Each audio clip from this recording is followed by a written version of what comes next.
Hi friends, welcome to stories of റേഹോ.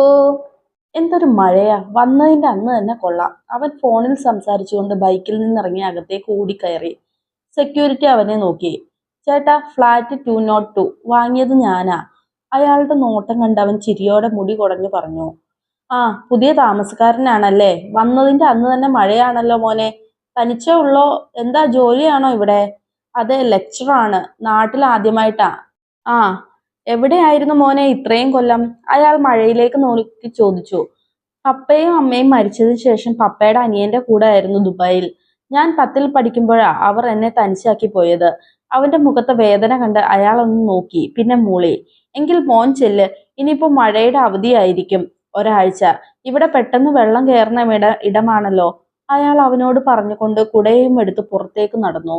അവൻ lift വഴി മുകളിലേക്കും. അവിടെ നല്ല മഴയാണോടാ? എങ്കിൽ നീ പെട്ടു മോനെ. അങ്ങനെ ഒന്നും പറയലേ. അടുത്ത ആഴ്ച ജോലിക്ക് എന്തായാലും കേറാനുള്ളൂ. അതുവരെ ഈ നാടൊന്ന് ചുറ്റി കാണണം. കുറെ റീൽ കണ്ടിട്ടുണ്ട്. പൊളിക്കണം മോനെ. അവൻ ചിരിയോടെ പറഞ്ഞതും സെക്കൻഡ് ഫ്ലോർ എത്തിയതും ഒരുമിച്ചായിരുന്നു.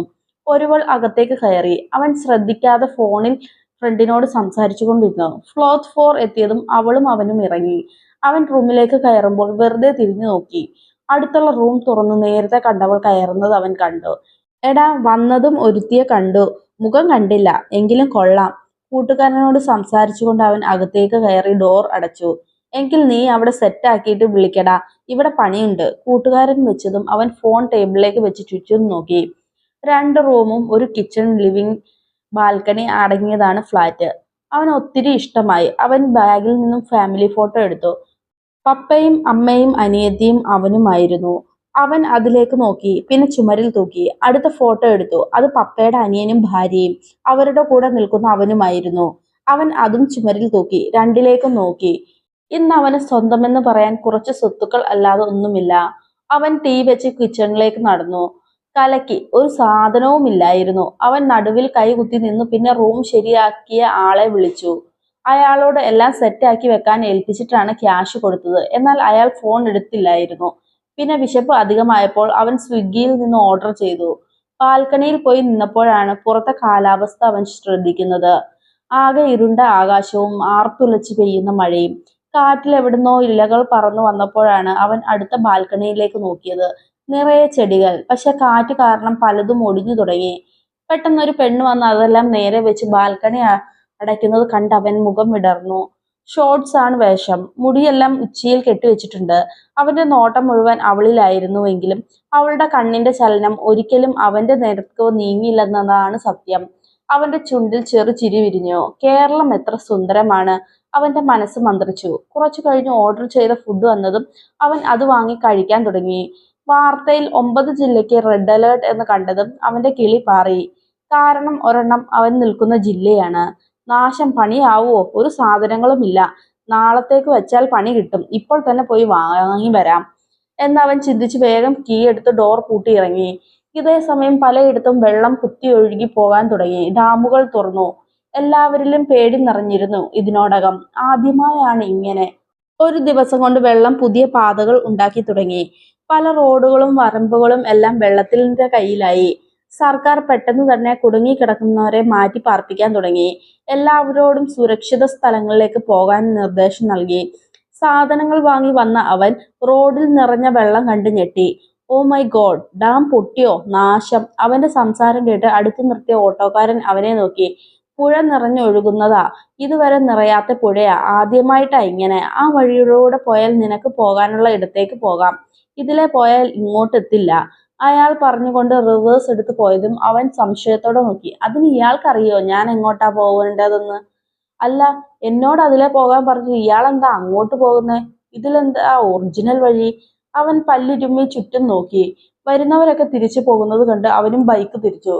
എങ്ങനെയൊക്കെയോ ഫ്ലാറ്റിലെത്തി. ഭയങ്കര മഴ. ഹെൽമറ്റ് വെച്ചിട്ടും തലയിലേക്ക് കല്ലെറിയുന്ന പോലെയാണ് അവന് തോന്നിയത്.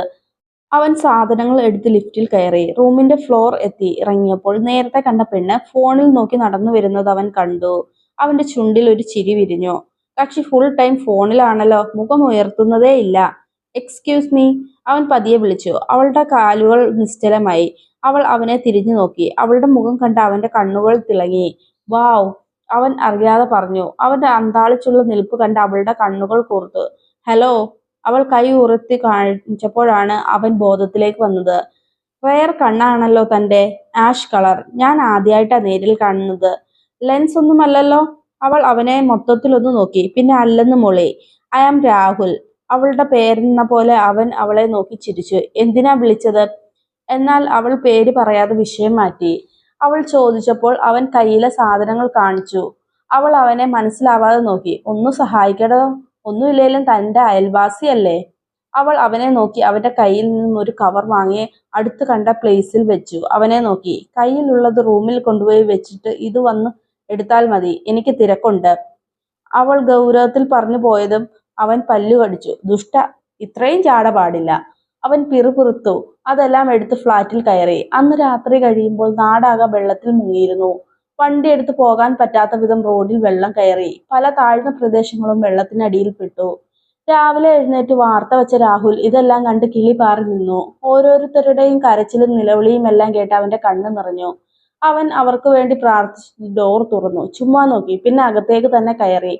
അടുക്കളയിലേക്ക് ചെന്ന് ചായ വെക്കാൻ തുടങ്ങി. ഫ്രഷായി വന്ന് ബ്രേക്ക്ഫാസ്റ്റ് കഴിച്ച് ടിവിയിൽ കണ്ടുകൊണ്ടിരിക്കുമ്പോഴാണ് എന്തോ തട്ടുന്ന ശബ്ദം കേട്ടത്. അവൻ സംശയത്തോടെ നോക്കി. പിന്നെ ഫ്ലാറ്റ് തുറന്നിറങ്ങി. അപ്പുറത്തെ ഫ്ലാറ്റിലെ ഡോർ തല്ലി തുറക്കാൻ നോക്കുന്നവളെ കണ്ട് അവൻ മൈൻഡ് ചെയ്യാതെ പോകാൻ നിന്നതും അവൾ അവനെ കണ്ടു വിളിച്ചു. Hey Rahul, please help me. ഹെൽപ്പോ? ഞാനോ? ഒന്ന് പോടി പുച്ചക്കാരി എന്ന് പറഞ്ഞ് പോകാൻ നിന്നെങ്കിലും അവളുടെ കണ്ണുകൾ കൊണ്ടുള്ള നോട്ടത്തിൽ അടി പതറി അവൻ അവളുടെ അടുത്തേക്ക് സ്വയം വലിഞ്ഞു. തുടരും.